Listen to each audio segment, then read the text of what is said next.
बिस्मिल्लाहिर्रहमानिर्रहीम अस्सलाम वालेकुम। Class 9 chapter number 1 fundamentals of chemistry में आज का हमारा टॉपिक है कंपाउंड का। तो आज हम जानते हैं कि कंपाउंड जो है वो क्या होता है। कहता है जी compound is a substance. Compound वो चीज है मेड अप ऑफ जो कि मिलकर बनी होती है, तीन चीजों से मिलकर बनी होती है। पहली चीज टू और मोर एलिमेंट्स, दो या दो से ज्यादा एलिमेंट्स से मिलकर बनी होती है। Second point chemically combined together, chemical तरीके से आपस में कंबाइन हुई होती है। तीसरा point fix ratio by mass, उनका जो मास होता है उनके दरमियान में फिक्स रेशो होती है। अब इसकी एग्जांपल्स मैंने आपको H2O की एग्जांपल दी हुई है और कार्बन डाइऑक्साइड की एग्जांपल दी हुई है। सबसे पहले हम H2O में देखते हैं कि H2O ये दोनों कंपाउंड है कि H2O जो है वो कंपाउंड किस तरह से है, आज हम वो देखते हैं। पहले पॉइंट में वो कहते हैं कंपाउंड वो चीज है जो कि दो या दो से ज्यादा एलिमेंट से मिलकर बनी हो। जिस तरह कि अगर हम H2O में देखें तो H2O जो है ये दो एलिमेंट से मिलकर बना है, एक हाइड्रोजन है और दूसरा ऑक्सीजन है। ठीक है, आपके पास दो या दो से ज्यादा एलिमेंट से मिलकर, फर्स्ट कंडीशन ये है दो या दो से ज्यादा एलिमेंट से मिलकर बना हो। जैसे आपके पास वाटर है देख रहे हैं, इसमें दो हाइड्रोजन एटम है, एलिमेंट हाइड्रोजन एक ही है लेकिन दो एटम है, एक एलिमेंट हाइड्रोजन है और दूसरा क्या है ऑक्सीजन है। तो पहली कंडीशन हो गई पूरी, दो या दो से ज्यादा एलिमेंट से मिलकर बना हुआ है। ठीक है, सेकंड नंबर पे आ जाता है केमिकली कंबाइंड टुगेदर, केमिकली आपस में जो है ये कंबाइंड हुए हो, मिले हुए हो। अच्छा, केमिकल कंबाइंड का मतलब क्या है? मैं केमिकल कंबाइंड का मतलब आपको बताने से पहले बताना चाहता हूँ केमिकल क्या होता है। केमिकल जो है हर वो चीज होती है जो कि किसी दूसरे के साथ रिएक्ट करे और रिजल्ट में उसको चेंज कर दे। ठीक है, केमिकल हर वो चीज है जो कि किसी दूसरे के साथ रिएक्ट करे और रिजल्ट में उसको चेंज कर दे। जैसे यहाँ पे हाइड्रोजन जो है वो क्या है, वो भी केमिकल है। हाइड्रोजन जो है वो क्या है, केमिकल है। जब हाइड्रोजन जो है वो रिएक्ट करता है ऑक्सीजन के साथ, या ऑक्सीजन भी केमिकल है, ऑक्सीजन रिएक्ट करता है हाइड्रोजन के साथ, तो रिजल्ट में ये दोनों चेंज हो जाते हैं। रिजल्ट में क्या बनता है, वाटर बन जाता है। ठीक है जी, जैसा H2 है प्लस ऑक्सीजन एटम है, आपके पास जब मिलते हैं तो ये क्या बनता है जी, H2O बन जाता है। बैलेंस करने का आपको नहीं बता रहा, जस्ट मैं आपको ये बता रहा हूं कि हाइड्रोजन एटम्स मिलते हैं प्लस ऑक्सीजन मिलता है तो आपके पास क्या बन जाता है, वाटर बन जाता है। ठीक है, तो हम देखिए हाइड्रोजन जो है जब ऑक्सीजन के साथ मिला है, रिजल्ट में इन दोनों ने अपनी जो ऑक्सीजन था उसको भी चेंज, हाइड्रोजन ने ऑक्सीजन को चेंज कर दिया, ऑक्सीजन हाइड्रोजन मिला उसने इसको चेंज कर दिया, रिजल्ट में एक अलग कंपाउंड बन गया। और वो कंपाउंड क्या है, H2O है। वो कंपाउंड क्या है, H2O है। ठीक है जी, तो केमिकल कंपाउंड का मतलब क्या है, दो आगे पास दो से ज्यादा एलिमेंट है वो आपस में मिले और रिजल्ट में वो आपके पास केमिकल कंपाउंड मिले, यानी कि ये आगे पास इसके साथ मिला है, उसने इसकी खसूसियत को चेंज कर दिया, वाटर यानी वाटर बन गया। ऑक्सीजन जब इसके साथ मिला उसने इसकी खसूसियत को चेंज कर दिया। तीसरा पॉइंट है फिक्स्ड रेशो बाय मास, यानी कि वो एटॉमिक मास के लिहाज से भी उनकी रेशो क्या हो, फिक्स्ड हो। एटॉमिक मास के लिहाज से भी उनकी रेशो क्या हो, फिक्स्ड हो। ठीक है, अब एटॉमिक मास क्या होता है, एटॉमिक मास आपके पास किसी एटम के न्यूक्लियस में मौजूद प्रोटॉन्स प्लस न्यूट्रॉन्स की तादाद को हम क्या कहते हैं, एटॉमिक मास कहते हैं। अभी आप इतने समझिए, अगले लेक्चर में एटॉमिक मास को मैंने अच्छे तरीके एक्सप्लेन करूंगा, आप उसमें समझ लीजिएगा। ठीक है, तो मास के लिहाज से भी क्या होना चाहिए, फिक्स रेशो होनी चाहिए। जैसा कि आपके पास मैं बात करता हूं हाइड्रोजन है, हाइड्रोजन का एटॉमिक मास होता है 1। हाइड्रोजन मास कितना होता है जी, हाइड्रोजन का जो एटॉमिक मास होता है वो होता है 1। क्योंकि यहाँ पे 2 एटम्स हैं तो 2 1 द 2 प्लस ऑक्सीजन का होता है 16, तो एक ही एटम है 16, यानी कि 1 मल्टीप्लाई 16, 2 1 द 2 प्लस 1 16 द 16। ये तो मैंने जस्ट आपको ऐड कर दिया। अगर हम रेशो के लिहाज से लिखें तो रेशो इसकी बनेगी 2:16 बनेगी। और आपको पता है रेशो का मतलब क्या होता है, डिवाइड हो रहा होता है। जैसा कि इसको अगर हम करना चाहे इसको हम इसमें कर सकते हैं 2/16, 2 1 द 2 2 8 द 16। तो अब इसकी कितनी रेशो आ गई, इसकी रेशो आ गई है 1:8। इस बात का मतलब ये है, फिक्स रेशो का मतलब ये है कि जब भी वाटर बनेगा उसमें हमेशा रेशो 1:8 ही होगी अगर वाटर बनेगा। अगर हम थोड़ी सी भी रेशो चेंज कर देते हैं तो वो उसकी आपके पास वाटर नहीं बनेगा। जैसे फॉर एग्जांपल मैं 1 की जगह 2 कर देता हूं, यहाँ पे 8 ही रहने देता हूं, तो वो आपके पास वाटर नहीं बनेगा। ठीक है जी, फिक्स रेशो का मतलब क्या होता है कि आपके पास रेशो जो है फिक्स्ड है, मतलब जब भी वाटर का मॉलिक्यूल है उसमें यही रेशो पाई जाएगी। ठीक है जी, तो आपके पास कंपाउंड वो चीज है जो कि तीन चीजों से मिलकर बनी हो, दो या दो से ज्यादा एलिमेंट से मिलकर बनी हो, केमिकली कंबाइंड टुगेदर हो, केमिकली कंबाइंड हो, दूसरा उनकी फिक्स्ड रेशो, इस चीज को हम बोलते हैं कंपाउंड। अच्छा जी, अब हम बात करते हैं कार्बन डाइऑक्साइड की कि कार्बन डाइऑक्साइड कंपाउंड किस तरह से है। मतलब कि आपके पास दो या दो से ज्यादा एलिमेंट से मिलकर बना हुआ है, एक कार्बन है दूसरा ऑक्सीजन है, दो एलिमेंट हो गए। दूसरा केमिकल कंबाइंड टुगेदर है, केमिकल आपस में मिले हुए हैं।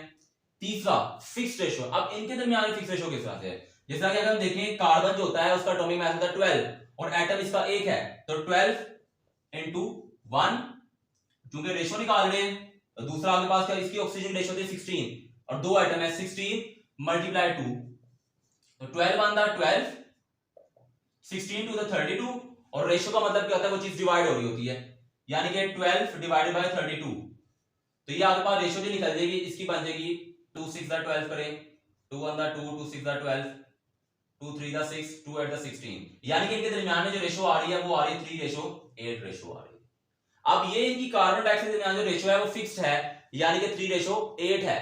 अगर जब भी हम कार्बन डाइऑक्साइड मॉलिक्यूल बनाएंगे तो हमेशा उनके दरमियान रेशो जो होगी वो क्या होगी, 3:8 होगी। अगर इसको हम डिस्टर्ब करते हैं, चेंज करते हैं, तो हमारे पास कार्बन डाइऑक्साइड जो वो नहीं बनेगा। तो दो एग्जांपल के साथ मैंने आपको कंपाउंड का समझा दिया। अब हम बात करते हैं क्लासिफिकेशन ऑफ कंपाउंड्स की, कि कंपाउंड जो है वो कितने टाइप्स के होते हैं, उसकी हम बात कर लेते हैं। कंपाउंड जो है दो टाइप्स के होते हैं, पहला होता है आयनिक कंपाउंड, दूसरा होता है कोवलेंट कंपाउंड। ठीक है जी, कंपाउंड की कितनी टाइप्स हैं, कंपाउंड की दो टाइप्स हैं, ionic compounds and covalent compounds. अब आयनिक कंपाउंड्स क्या होते हैं उसको भी डिस्कस कर लेते हैं हम, कि आयनिक कंपाउंड्स क्या होते हैं। The compounds formed by the ionic bonding are called ionic compounds. वो कंपाउंड जो कि आयनिक बॉन्डिंग के रिजल्ट में बनते हैं उन कंपाउंड्स को हम क्या कहते हैं, आयनिक कंपाउंड कहते हैं। वो कंपाउंड्स जो कि आयनिक बॉन्ड के रिजल्ट में बनते हैं उसे क्या कहते हैं, आयनिक कंपाउंड कहते हैं। जैसे कि मैंने यहां पे एग्जांपल दी है NaCl की, सोडियम क्लोराइड की। सोडियम क्लोराइड जो एक कंपाउंड है और आयनिक कंपाउंड है। अब आप अगर इसके अंदर देखें, सोडियम जो है और क्लोरीन, इनके सोडियम और क्लोरीन जो आपका क्लोराइड है, इनके दरमियान में बॉन्ड होता है आयनिक बॉन्ड होता है। इनके दरमियान में जो बॉन्ड होता है वो होता है आयनिक बॉन्ड। तो इसके रिजल्ट में जो कंपाउंड बना वो है NaCl, यानी कि आयनिक बॉन्डिंग के रिजल्ट में जो कंपाउंड बनते हैं उससे क्या कहते हैं, आयनिक कंपाउंड कहते हैं। ठीक है जी, the compounds form due to the ionic bonding are called ionic compound. ठीक है जी। दूसरी, आपको पता है जी पॉजिटिव और नेगेटिव के दरमियान में फोर्स और अट्रैक्शन जो होती है वो बहुत स्ट्रॉन्ग होती है। अब हम आपके पास एक फिर आपको मैं बताता हूं आयनिक कंपाउंड, आयनिक बॉन्ड क्या होता है। आयनिक बॉन्ड जो है ऐसा बॉन्ड जिसमें एक एटम मुकम्मल तौर पे इलेक्ट्रॉन ट्रांसफर कर देता है दूसरे एटम को, ऐसे बॉन्ड को आप हम बोलते हैं जी आयनिक बॉन्ड। और रिजल्ट में जो दूसरा एटम होता है वो उसको एक्सेप्ट कर लेता है खुशी खुशी, तो उसे हम कहते हैं आयनिक बॉन्ड। जैसा कि सोडियम है, सोडियम का अगर हम बात करें, सोडियम के वैलेंस शेल में जो होता है, ये हम पहले भी बात कर चुके हैं, सोडियम के वैलेंस शेल में जो होता है वो होता है एक इलेक्ट्रॉन होता है। सोडियम के वैलेंस शेल में एक इलेक्ट्रॉन होता है। और क्लोरीन के वैलेंस शेल में जो है वो 7 इलेक्ट्रॉन होते हैं, 1 2 3 4 5 6 7। तो सोडियम क्या करता है, अपना एक इलेक्ट्रॉन जो है क्लोराइड जो है उसको ट्रांसफर कर देता है। ठीक है, तो इसके रिजल्ट में जो बॉन्ड बनता है वो बनता है आयनिक बॉन्ड। ठीक है, तो वो कंपाउंड जो कि आयनिक बॉन्डिंग के रिजल्ट में बनते हैं उसे हम कहते हैं आयनिक कंपाउंड कहते हैं। ठीक है जी, इस तरह से यहां पे लाइन लिखी है, these compounds are represented formula units NaCl KBr etcetera. इन कंपाउंड को हम फार्मूला यूनिट में एक्सप्लेन करते हैं, जिसमें एग्जांपल दी है NaCl हो गया, KBr हो गया, ये आपके पास दी है एग्जांपल है आयनिक कंपाउंड्स की, मतलब इनके दरमियान में जो बॉन्डिंग पाई इसके अंदर भी और इसके दरमियान में जो बॉन्डिंग पाई जा रही है वो है आयनिक बॉन्ड। ठीक है, उसके बाद इंपॉर्टेंट पॉइंट्स में वो लिखता है जी ionic compounds have high melting and boiling point. Ionic compound जो होते हैं इनके मेल्टिंग और बॉइलिंग पॉइंट बहुत ज्यादा होते हैं। आयनिक बॉन्ड जो है एक स्ट्रॉन्ग बॉन्ड होता है जिसमें भी एटम, जिसमें भी कंपाउंड में एक एटम मुकम्मल तो इलेक्ट्रॉन को डोनेट कर रहा हो और दूसरा उसको ट्रांसफर कर रहा हो, डोनेट कर रहा हो और एक्सेप्ट कर रहा हो, एक डोनेट कर रहा है दूसरा एक्सेप्ट कर रहा है, हमेशा उसके दरमियान में जो बॉन्ड पाया जाता है वो बहुत स्ट्रॉन्ग होता है। और बॉन्ड क्या होता है, वो बहुत स्ट्रॉन्ग होता है। तो यानी कि ये बॉन्ड क्या है, बहुत स्ट्रॉन्ग है। तो जोन सा आपने हमेशा एक बात याद रखनी है कि जोन सा बॉन्ड स्ट्रॉन्ग होगा उसके मेल्टिंग एंड बॉइलिंग पॉइंट भी हाई होंगे, और जिस जो सा बॉन्ड वीक होगा उसके मेल्टिंग एंड बॉइलिंग पॉइंट भी वीक होंगे। क्योंकि ये बॉन्ड बहुत स्ट्रॉन्ग है, आयनिक बॉन्ड जो बहुत स्ट्रॉन्ग है, इसलिए इनके जो आयनिक कंपाउंड है इनके मेल्टिंग एंड बॉइलिंग पॉइंट भी क्या है, बहुत ही स्ट्रॉन्ग है। ठीक है, उसके बाद आ जाता है कोवलेंट कंपाउंड। सेकंड टाइप जो है क्लासिफिकेशन कंपाउंड में वो आती है covalent compound. The compounds form by the covalent bonding are called covalent compound. वो कंपाउंड जो कि कोवलेंट बॉन्डिंग के रिजल्ट में बनते हैं ऐसे कंपाउंड को क्या कहते हैं, कोवलेंट कंपाउंड कहते हैं। ठीक है जी, जैसे कि एग्जांपल मैंने दी है H2 की दी है और CH4 की दी है। H2 की एग्जांपल देख लेते हैं, जैसे यहाँ पे H2 में भी आपके पास जो है 2 हाइड्रोजन एटम है अच्छा, इसमें भी हम आगे पास मैंने आपको जैसे बताया वो कंपाउंड जो कोवलेंट बॉन्डिंग के रिजल्ट में बनते हैं उसे बोलते हैं कोवलेंट कंपाउंड। अब कोवलेंट बॉन्ड क्या होता है? ऐसा बॉन्ड जो कि दो एटम्स के इलेक्ट्रॉन्स के दरमियान में म्यूचुअल शेयरिंग के रिजल्ट में बनता है, उससे क्या कहते हैं हम? Covalent compound. The compound formed due to the mutual sharing of electrons is called covalent compound. वो कंपाउंड सॉरी वो बॉन्ड जो कि इलेक्ट्रॉन्स की म्यूचुअल शेयरिंग से बनता है उसे हम कहते हैं कोवलेंट बॉन्ड कहते हैं। ठीक है, जैसा मैंने एग्जांपल दी H2 देखें, इसमें H2 में दो हाइड्रोजन एटम है, एक ये हाइड्रोजन एटम है, एक ये हाइड्रोजन एटम है। हाइड्रोजन का तो आप जानते हैं जी, इनका जो अगर हम बात करें, इनका एटॉमिक नंबर 1 होता है, तो ये हाइड्रोजन का एटॉमिक नंबर 1 होगा, तो इनका वैलेंस शेल में भी वो एक इलेक्ट्रॉन होगा, तो इसके वैलेंस शेल में एक इलेक्ट्रॉन होता है और इसके वैलेंस शेल में भी एक इलेक्ट्रॉन होता है। तो ये आप अब बॉन्ड किस तरह से बनाते हैं? ये अपने अपने इलेक्ट्रॉन जो शेयर कर लेते हैं, यानी कि इसको आगे पास अगर बात करें डुप्लेट रूल पूरा एक इलेक्ट्रॉन चाहिए, इसको भी डुप्लेट रूल पूरा करके एक इलेक्ट्रॉन चाहिए, तो ये दोनों क्या करते हैं? दोनों एक एक इलेक्ट्रॉन को क्या कर लेते हैं? शेयरिंग कर लेते हैं। एक इलेक्ट्रॉन की कर लेते हैं, ये एक इलेक्ट्रॉन इसका शेयर कर लेता है, इस तरह दो इसके पूरे टेम्पररी तौर पे। इसी तरह ये वाला एक इलेक्ट्रॉन है, ये इसका शेयर कर लेते हैं, इसके भी दो पूरे हो जाते हैं। तो इस तरह से जो बॉन्ड बनता है आपके पास म्यूचुअल शेयरिंग, इलेक्ट्रॉन्स की म्यूचुअल शेयरिंग से जो बॉन्ड बनता है उसे हम कहते हैं कोवलेंट बॉन्ड कहते हैं। ठीक है, इस तरह CH4 की एग्जांपल दी हुई है। CH4 में भी आप देख लें, हमें जैसे कि पता है कार्बन की वैलेंसी जो होती है वो 4 होती है, यानी कि इसके वैलेंस शेल में 4 इलेक्ट्रॉन्स होते हैं। ठीक है, एक इलेक्ट्रॉन ये, एक इधर, एक इधर, एक इधर, 4 हो गए। और 4 इसमें हाइड्रोजन बॉन्ड, यानी कि 4 की वैलेंसी है, 4 की वैलेंस इलेक्ट्रॉन है, 4 को इलेक्ट्रॉन चाहिए, इसकी वैलेंसी जो है 4, मतलब बॉन्ड्स कितने बनाए हुए इसने? 4 बनाएगा, तो इसने 4 बॉन्ड बनाए हुए हैं हाइड्रोजन के साथ, 1 2 3 4। और जैसे मैंने आपको अभी बताया हाइड्रोजन जो है इसके पास वैलेंस एक इलेक्ट्रॉन होता है और वही उसका वैलेंस इलेक्ट्रॉन बनाता है। इस तरह से यहाँ पे भी एक वैलेंस इलेक्ट्रॉन, इधर भी और इधर भी। तो मैंने आपको बताया कार्बन की वैलेंसी 4 है, मतलब 4 बॉन्ड बनाएगा, तो एक बॉन्ड इसका आप ये देखें, कार्बन ने अपना एक इलेक्ट्रॉन इसके साथ शेयर किया हुआ है, एक इलेक्ट्रॉन इसने इसके साथ शेयर किया हुआ है, एक इलेक्ट्रॉन इसने इसके साथ इलेक्ट्रॉन के साथ शेयर किया हुआ है, और इसमें से एक इलेक्ट्रॉन इस इलेक्ट्रॉन के साथ शेयर किया हुआ है।